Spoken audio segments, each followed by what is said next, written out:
मित्रांनो, गुरुवारी करा हे स्वामी उपाय. तुमच्या मागील कर्ज, नोकरी, घरातील भांडणं आणि मानसिक शांततेसाठी. नमस्कार मित्रांनो, तुमच्या जीवनात सतत अडचणी येत आहेत का? कर्ज वाढत चाललं आहे, नोकरी मिळत नाहीये, घरात सतत भांडणं होतात किंवा मन कायम बेचैन राहतं. तर मित्रांनो, आजचा हा व्हिडिओ शेवटपर्यंत नक्की बघा. कारण आज आपण जाणून घेणार आहोत श्री स्वामी समर्थांचे असे गुरुवारचे उपाय, जे हजारो भक्त आजही श्रद्धेने करतात. मित्रांनो, हे उपाय जादू नाहीत, तर श्रद्धा, सकारात्मकता आणि मनाची शक्ती वाढवणारे मार्ग आहेत. आणि व्हिडिओ सुरू करण्याआधी मनापासून श्री स्वामी समर्थ कमेंटमध्ये लिहायला विसरू नका. मित्रांनो, उपाय नंबर 1, कर्जमुक्तीसाठी स्वामी उपाय. मित्रांनो, आज अनेक लोक कर्जामुळे मानसिक तणावात जगत आहेत. पैसे येतात पण टिकत नाहीत, काम होतं पण बचत होत नाही. मित्रांनो, अशा वेळी गुरुवारी सकाळी लवकर उठून अंघोळ करून स्वामींच्या फोटोसमोर बसावे. एका छोट्या ताटात हळद, कुंकू आणि एक पिवळं फूल ठेवावं. यानंतर 11 वेळा मनापासून हा जप करावा, श्री स्वामी समर्थ. मित्रांनो, हा जप करताना फक्त पैशाचा विचार करू नका, तर मनात असा विचार करा की स्वामी मला योग्य मार्ग दाखवा, माझ्या मेहनतीला योग्य फळ द्या.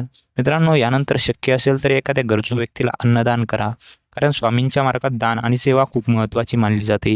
मित्रांनो, कर्जातून बाहेर पडण्यासाठी फक्त उपाय नाही, तर योग्य निर्णय, मेहनत आणि संयमही तितकाच आवश्यक आहे.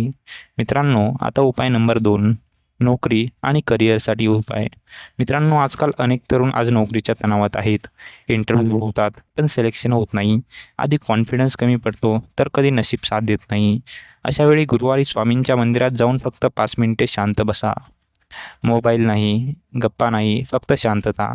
आणि मित्रांनो, मनात हा मंत्र म्हणा, भिवू नकोस, मी तुझ्या पाठीशी आहे. मित्रांनो, या एका वाक्यात खूप मोठी मानसिक ताकद आहे.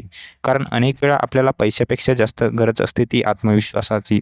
मित्रांनो, यासोबतच तुम्हाला गुरुवारी आळस टाळायचा आहे, नवीन स्किल्स शिकायच्या आहेत, तुमचा रिझ्यूम इम्प्रूव्ह करायचा आहे आणि सतत प्रयत्न करायचा आहे. कारण मित्रांनो, स्वामी मार्ग दाखवतात, पण चालायचं मात्र आपल्यालाच असतं. मित्रांनो, आता उपाय नंबर 3, घरातील भांडणं आणि नकारात्मकता दूर करण्यासाठी. मित्रांनो, आज अनेक घरामध्ये शांतता हरवली आहे.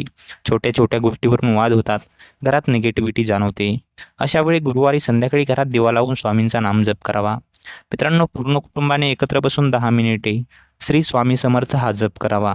मित्रांनो, जेव्हा घरात सगळे एकत्र प्रार्थना करतात, तेव्हा मनातील राग हळूहळू कमी होऊ लागतो. आणि मित्रांनो, लक्षात ठेवा, घरातील भांडणं संपवण्यासाठी तुम्हाला आवाज कमी करायचा आहे, तुमचा अहंकार कमी करायचा आहे आणि एकमेकांना समजून घेण्याचा प्रयत्न करायचा आहे. मित्रांनो, कारण स्वामी फक्त मंदिरात नसतात, ते आपल्या वागण्यातही दिसले पाहिजेत. आता मित्रांनो, उपाय नंबर 4, मानसिक शांततेसाठी स्वामी उपाय.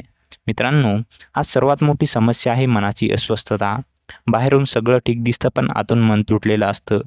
ओव्हर थिंकिंग, भीती, स्ट्रेस, एन्झायटी. अशा वेळी गुरुवारी रात्री झोपण्यापूर्वी 10 मिनिटे डोळे बंद करून शांत बसावं आणि फक्त स्वामीचं नाव घ्यावं, ओम श्री स्वामी समर्थ. मित्रांनो, हळूहळू श्वास घ्या, मन शांत करा, कारण नामस्मरणामुळे एका ठिकाणी मन स्थिर व्हायला मदत होते. मित्रांनो, तसंच मोबाईलचा वापर कमी करा, निगेटिव्ह लोकांपासून दूर राहा आणि स्वतःसाठी वेळ द्या. मित्रांनो, मानसिक शांतता हीच खरी संपत्ती आहे. मित्रांनो, स्वामी समर्थावर श्रद्धा ठेवणं म्हणजे फक्त चमत्काराची वाट पाहणं नाही, तर स्वतःला बदलणं, मन मजबूत करणं आणि योग्य मार्गावर चालणं आहे. मित्रांनो, जीवनात कधीकधी अंधार खूप वाढतो, सगळे मार्ग बंद झाल्यासारखे वाटतात, कोणीही समजून घेत नाही असं वाटतं. पण अशा वेळी अनेक भक्तांना एक गोष्ट जाणवते की कुठेतरी एक अदृश्य शक्ती आपल्याला पुन्हा उभं राहायला ताकद देत असते.